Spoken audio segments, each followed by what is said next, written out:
Danny here. I hope you're all staying safe and at home, keeping out of harm's way. I thought I'd take the opportunity tonight to speak to you all, answer any questions you may have, and just continue to communicate with you in this time that is very unfortunate for us all. We had a difficult announcement to make on Tuesday, and a decision that we didn't take lightly to announce the postponement of the Hyundai A-League season. I went out to Macquarie Base and had the difficult task of advising the boys and the coaching staff that for now the season would be suspended and that we would need at least another month to determine next steps as it relates to completing the season. You know, the guys have put together an amazing season so far, worked very hard, many people on and off the field. Your membership and your support has been unbelievable as always, and really driven the guys to the point where they are today. So we maintain hope that we'll be able to get back out on the field, but importantly for us, it was ensuring that our players and our stakeholders remain safe, and I think at the moment the decision we've made is the right one. So I also sent you guys an email yesterday, a letter. Hopefully you all received that and you understand your position. I think we're really humbled by the reaction of all of our members. The support we have in the general course of a season is phenomenal, but when times are tough, the reaction of our fans and our stakeholders around us really makes what we do worthwhile and really shows what type of club we are. So I really want to thank you on behalf of our chairman, Scott Barlow, our board, our players, our staff, everyone who's involved in being affected by this COVID-19 situation. It really is a credit to you all for sticking by us and continuing to support us. Over the coming weeks, our staff will be continuing to be in touch with you all and advise you on things that are going on behind the scenes. Our players, as you're probably aware, are at home with their families and loved ones and staying out of harm's way, but equally have been given isolated training programs to ensure they're ready to go once the season commences, or recommences, I should say. Our staff, our offices are closed, our training ground is closed. Our staff will continue to work to bring you updates on where things are at and try and engage you in these times where you're missing out on one of the parts of your life that you really love. So hopefully you'll see some innovative things coming out of our marketing and media departments over the coming months and weeks. But equally, I think we're all keen to work through this as a group and as a community and ensure that we come out the other side as a stronger club than we were going in. So I have received a number of questions between when I sent out the communication last night and today. So I might start by going through those first, and then as we move through the 30-minute session, I'll see some questions come up here on screen and do my best to answer them where I can. So the first question I've got is from Cameron. Is there anything we can do to support the club right now? I'm going to get some merch, but if I could buy my membership for next year now, I definitely would. Well, firstly, thank you, Cameron, for your support. But look, I think for now, us to members is just to back us and stay with us. There's going out and buying merchandise is great, but at the end of the day, everyone's got their own personal situations and there's hardships all over communities. So I think, any support you can provide us by sticking with us is great. I don't feel you need to go out and buy a ton of merchandise, but if you feel like it, go to a UA store or online store and do so. But look, I think our advice now is just to sit tight, support us through it, and no doubt on the other side we'll come out a stronger position. Second question we have is from Frank. In order to remain financial throughout the upcoming period, would Sydney FC consider the following options if the current season were not to proceed? Option 1, to hold over remaining credit on memberships and offset these against next year's memberships. Everything's under consideration at the moment. I think for now, as I said in the correspondence yesterday, our plan is to get back on the paddock and give you full access to the games that you're currently not seeing in the stadium. So whilst we still hold out hope for that, that'll be our main objective. But if that doesn't eventuate, we'll definitely be looking at ways in which we can provide members with benefits that will allow them to continue to support our club and get value for money on the investment they've made in supporting us in the 19-20 season. Frank's second question was give members the option to forfeit the remaining membership balances to help support the ongoing finances of the club, e.g. continuing to pay players, staff salaries of our great football club. Again, Frank, amazing support like many of our members have given us. over the last week or so. But look, yes, we will be providing different opportunities for members to convert their outstanding funds into foundation donorships or other things. But those are all in the workings at the moment, and our membership department are working on different opportunities for members to benefit as a function of the remaining matches of the season. So all those things will come out in due course. But as I mentioned, and as James Johnson mentioned in his FFA press conference, on the 22nd of April, we'll be making another assessment of where things are in the wider health community and taking advice of government and CMOs on whether or not we can get back on the field anytime soon, and further announcements on membership will be made at that time. Next question was from Alison. Alison said, please specify non-match benefits. The last benefit I've received was a discount from a men's clothing store. Women seem to be forgotten. Well, so look, that wasn't the intention. The benefit we supplied members was for the Oxford shop, and our W-League team very well kitted out in Oxford shop clothing. So they do have a women's section, and if you can utilise that, then we'd love you to take up that opportunity. Next part of her question was, what if the season is cancelled? Well, at this stage, that's a ways off. We're very confident that at some point we're going to be able to finish the season, whether that's in May, June, July, August. You know, we as a set of clubs and been in contact with all the CEOs and the owners and the FFA and A-League management over the last 2 weeks, every day there's been constant conversation, but we all remain resolute in wanting to conclude the season.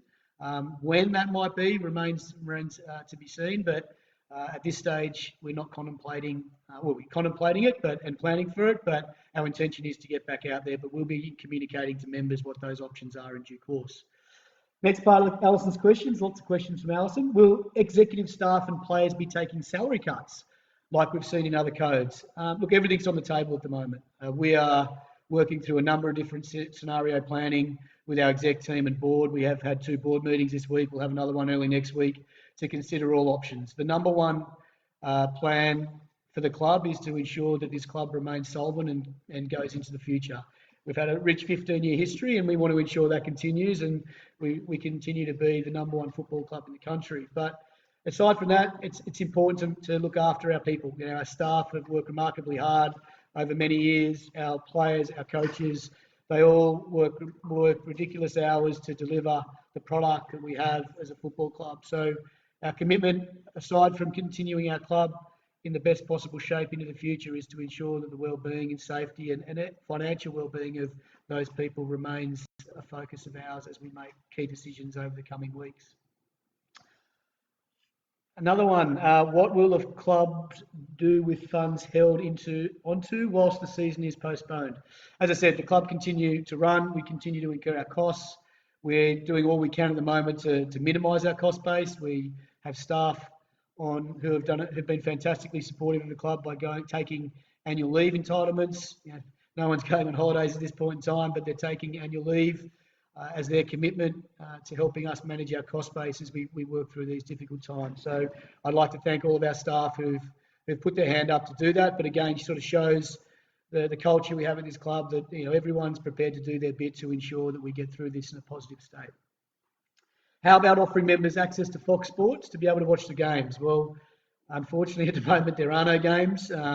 Leading up to the postponement of the season, we were in discussions with KO Sports to work on a form of offer to members to give you all access to watch the games. We're in the final stages of coming up with that arrangement when the decision was made to postpone the season. As and when we get to a stage to restart, we'll be definitely looking at ways in which we can help you guys get access if those games happen to be behind closed doors. But ideally, we'd like to get the season back underway with our fans in the stands like you have been for the first 10 home games of this fantastic season we've been experiencing. Another question from Clancy. What can we do to help? Would buying an extra shirt make a noticeable difference? Look, every bit counts and matters. But again, like I said to, I think, the question earlier, don't feel you've got to rush out and spend more money. You know, the fact that members have committed funds already to the club has been phenomenal, and the responses we've got from members just in email, just offering up any form of support has really been humbling for all of us, and really makes you feel good about being a part of a club like Sydney FC. So all I would say to you is, you've already done enough, your commitment around membership. If you feel you want to do more, look, it'll help. But equally, I think look after yourself and your own personal well-being and finances at this time. And as I said, we can get through this together and come out the other side a much better and stronger community for it. Obviously, you depend on us, but we also depend on you as an organisation for excitement and enjoyment. And it's my personal opinion that we're in a situation together. So how do we play our part in pulling Sydney FC out of this? Well, look, Clancy, a follow-on, I suppose. I sort of responded to that in the first piece of the question. You know, you've done enough by being a member of our club and supporting us over the years you have. So, you know, for me to ask you to do any more wouldn't be fair. I think the commitments you've made and that all of our members have made, as I said, humbling for all of us. So, you know, I think just keeping safe, sticking with us. We're going to be providing you with entertainment that may not be on the field. It'll be off the field. We've got some really great plans. Dave Warner and our communications team, our marketing team, our membership team are all working together to build a bunch of online digital solutions for you that are going to keep you engaged in the club. Our players who are going to be continuing to come in and seek treatment for rehabilitation for those injured, but some of them will be coming in to conduct smaller conditioning activities as they can. They'll be filming pieces to camera and providing you insight into what they're doing in their time off whilst they're waiting for the season to run. Final question came out of the forum from the club's perspective. Where's the best place for us to buy merch? Is it Playbill? Yes, we've got our online store still open and operating. So by all means, if you do want to buy merch, Playbill and our online store is the place to do that. But like I said, I think right now, what you're doing for us from a membership perspective is plenty for us to be comfortable with. So thank you again for that. So they're the questions so far that I've had prior to the live filming. So I might now turn to the ones that have come through whilst we've been talking. This one is from Grant Miura. Grant, how are you, mate? Hope you're staying safe. One of our long-term heart and soul of the Cove. Is the club able to look after all the backroom staff for the duration of the coronavirus lockdown? Look, it's a good question. It's one that, like I said at the start, our intention is to ensure that our labour force, whether they be players, coaches, or administration staff, are looked after. You know, that's what clubs do. That's what families do. They look after each other, and our intention is we're responsible in terms of managing the finances of the club, is to ensure that all of our staff, including our backroom coaching staff, are able to work through this with us and come out the other side in their own personal situations as positively as they can. Andrew Jones. G'day, Andrew. Keep up all the good work you do. Stay strong. Forza Sydney FC. Thanks, Andrew. Not a question, but a statement, but appreciate your support. Jeff has said hopefully it will be over soon and we'll get back to action. Yeah, absolutely. You know, one of the challenges we have, and I think everyone has in the community, particularly in their family lives and in business, and no different for our club, is a bit of the unknown on how long this is going to be. You know, a bright sort of light we had last night when we heard that the J-League is likely to restart shortly. That sends a really positive sign that I think governments are looking at, you know, getting on top of the situation first, and the stringent I suppose regulations that the government seem to be moving towards demonstrate that we want to try and control the virus, get on top of the virus, and then once we get on top of it, start to think about how we can start to re-engage the community in activities that aren't going to put us all at any further risk. And I think the Japanese government and the J-League, JFA have felt that we're getting to a point up in Japan where the J-League may be able to restart in the coming weeks. So that's a positive. Hopefully that happens, and hopefully we follow suit at some point when appropriate. Kieran Darnley has asked, with the current state of affairs, can we sustain the squad we have and paying them, particularly as you read many players around the league are off contract in May and June?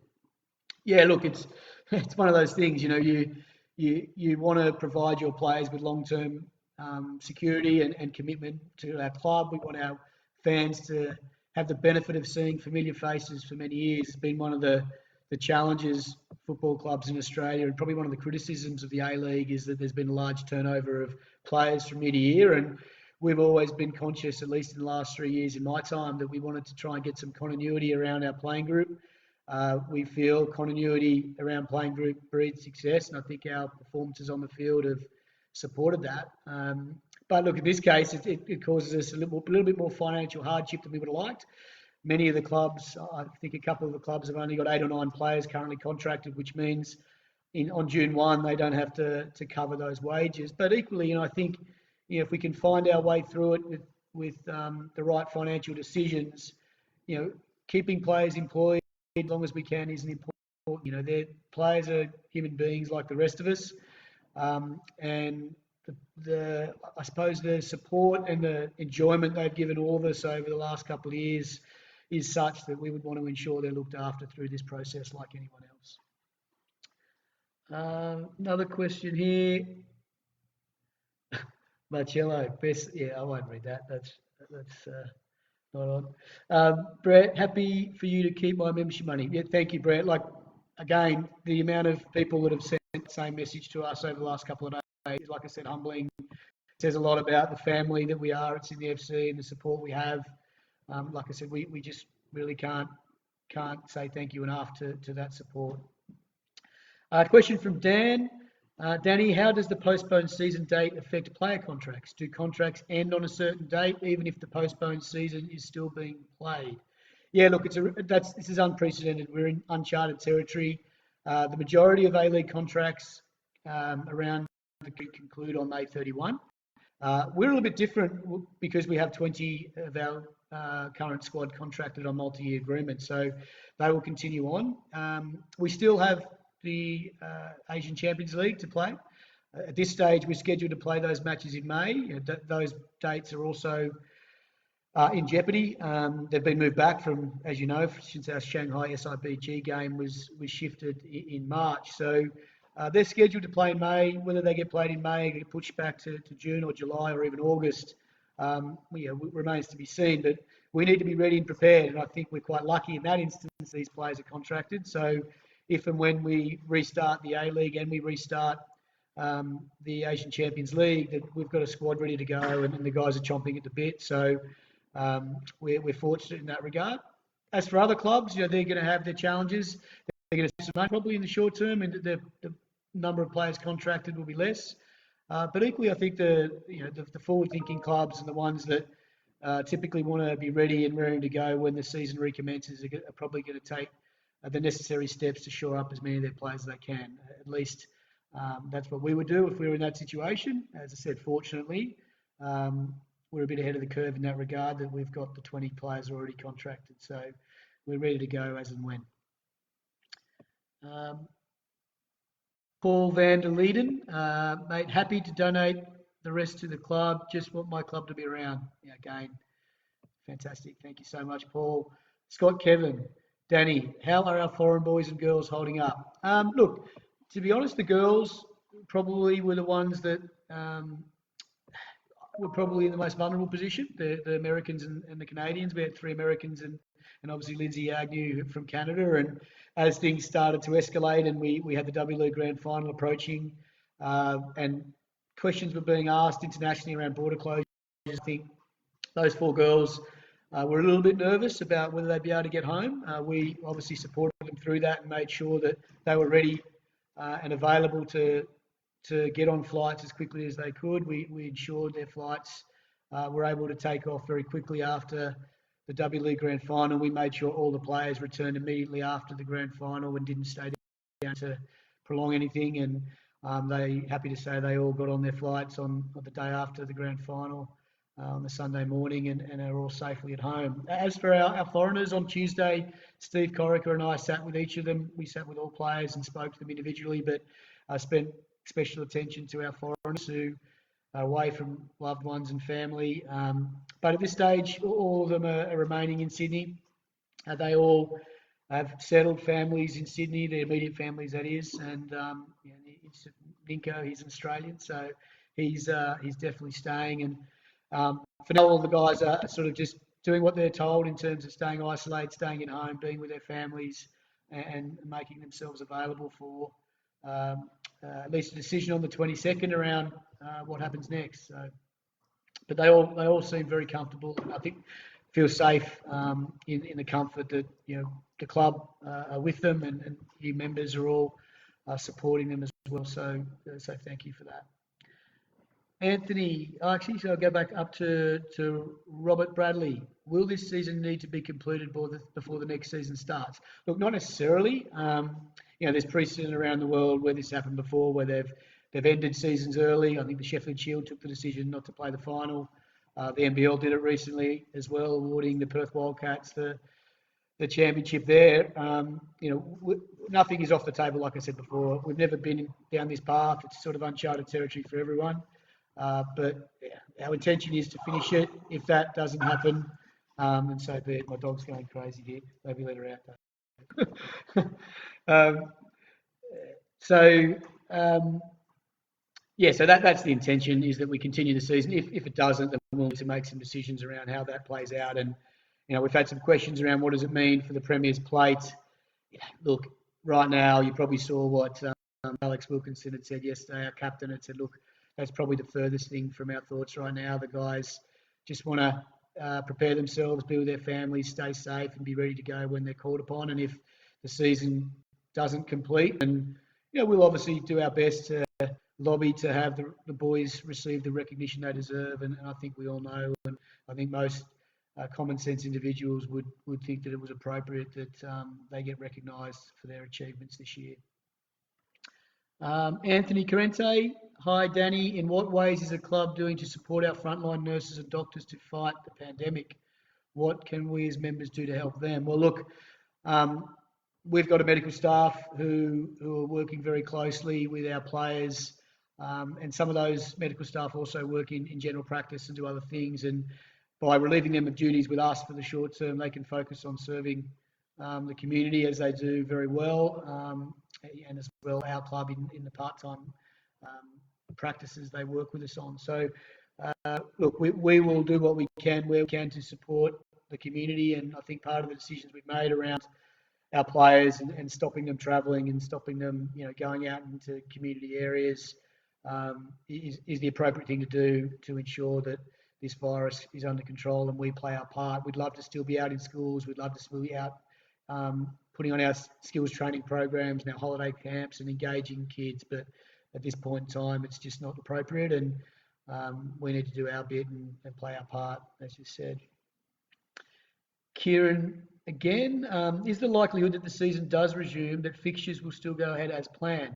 As an interstate-based member, I'd hope to see the team play in Queensland, but obviously due to the canning of the A-League at present, I'm unable to see the club play live. Look, Kieran, you obviously had the Brisbane game left to see up there, and unfortunately that was the last game that we were to play before it was postponed. So, mate, you missed that by a couple. But look, again, as we move into April 22 and we start to assess what the rest of the season looks like, I think if we're able to, the most logical thing would be to re-engage the season schedule as it was before it was postponed. And that would see us head back to Brisbane and play the Roar up there at Suncorp, and hopefully get you to see the boys in blue play one more game up there. Jaden Jackson, when's Alf going to be scoring more goals? I think, mate, he scored plenty for us over the last 18 months. So back out in the paddock, Alfie will be banging a few more in before the end of the season. Ashley, will we be given the league if a season is called off? Like I just sort of touched on, Ash, it's a question for later. It's not important right now. Our players and coaching staff realise that the health and safety and livelihoods of our club, our stakeholders, our members, our community are what's important. Silverware is great. We've got plenty of it in the cabinet. We're lucky as a club that we've achieved so much that, yes, we deserve another Premier's plate. Yes, we're on track to get one. We hope we can continue the season at some point to finish the season and complete that task. If we can't, then those conversations will be had with the FFA in due course. And like I said before, I gave the boys my commitment that I would fight the good fight to make sure we were recognised at the appropriate time. Do we need, this is from Alex Carrero, do we need to start a petition to keep Ninkovic? I don't think quite. Ninko's in for the long haul. He's committed, as you probably read recently, to a multi-year contract. We're delighted to have him with us for the next couple of seasons beyond this one. He continues to prove to be one of our best players in club history, and I'm sure by the time he finishes up with the club, his record will speak for itself. So the good news is there's no petition required. Ninko's firmly in place for the next 2 and a bit seasons. Where are we up here? Kieran again. Does a code take priority over another, given we could be fighting for grounds versus NRL, for example?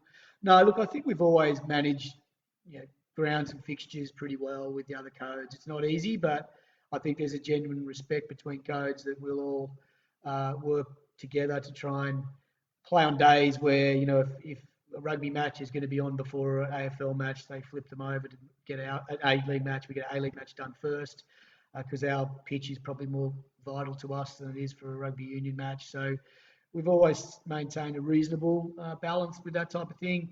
I think in these circumstances, everyone's a little bit more compassionate than they otherwise might be. And I think when the time comes, we'll all work together.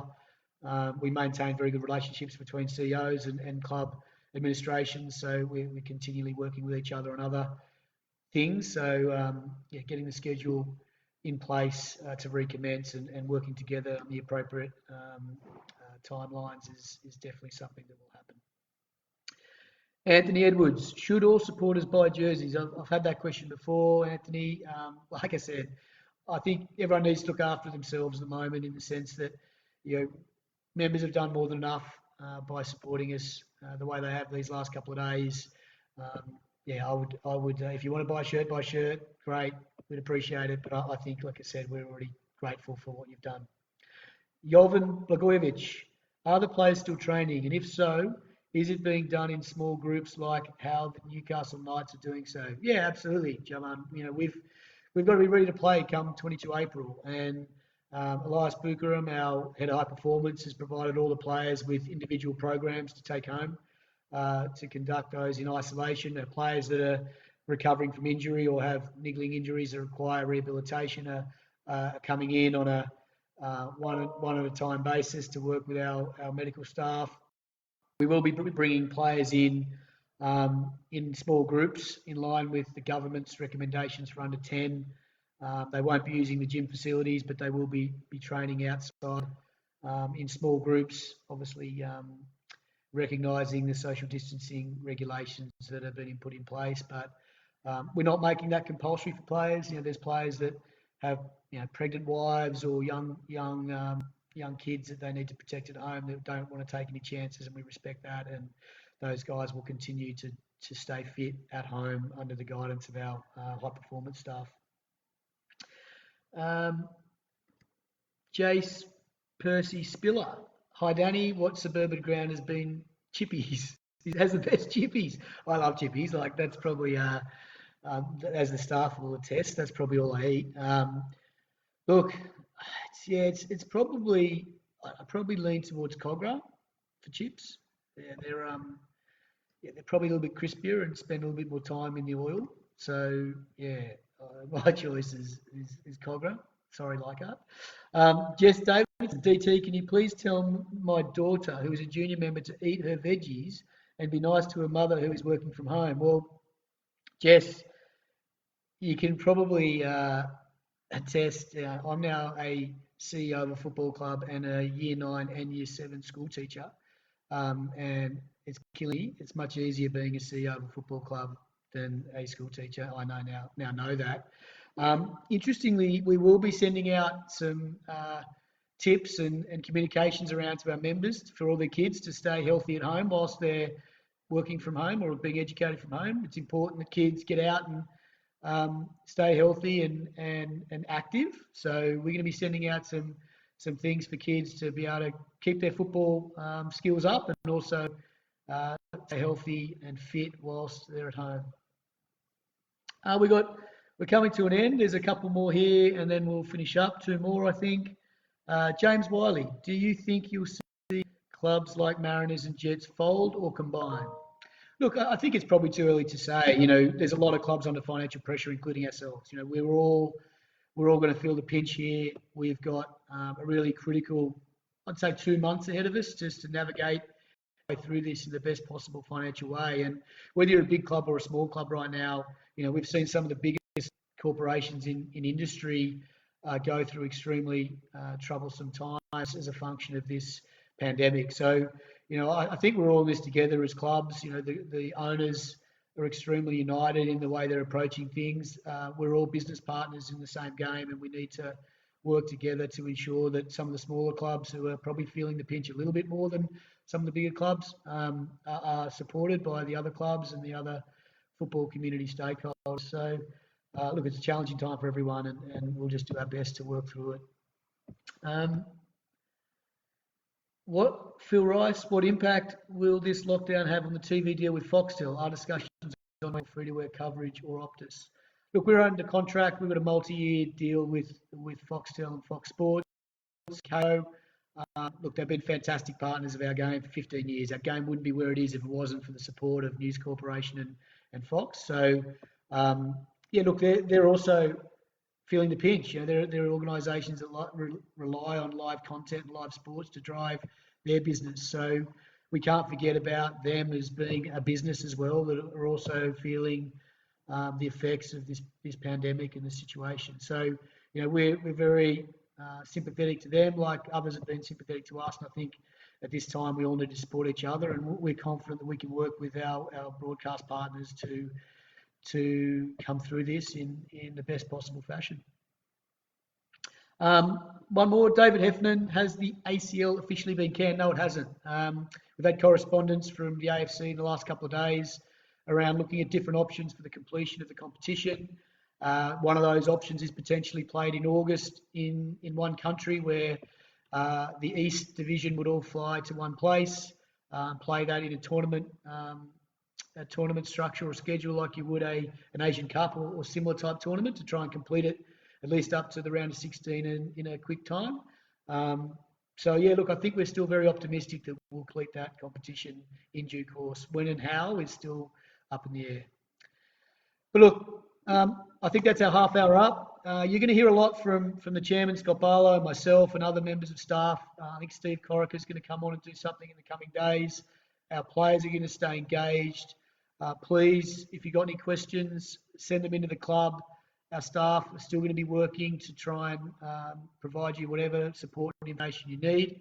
But like I said at the start of this, I just wanted to reiterate how grateful we are for all of your support, how I'm grateful for my staff, the players, the coaches, the board, everyone who's been so supportive of myself and the executive team over the last couple of weeks. It's really made our jobs a lot easier in what are pretty trying times. So thank you to you all again, and stay safe. Hope your families are all well. Please respect the social distancing and isolation orders in place, and I'm sure we'll be back on the paddock as soon as possible. So thanks again.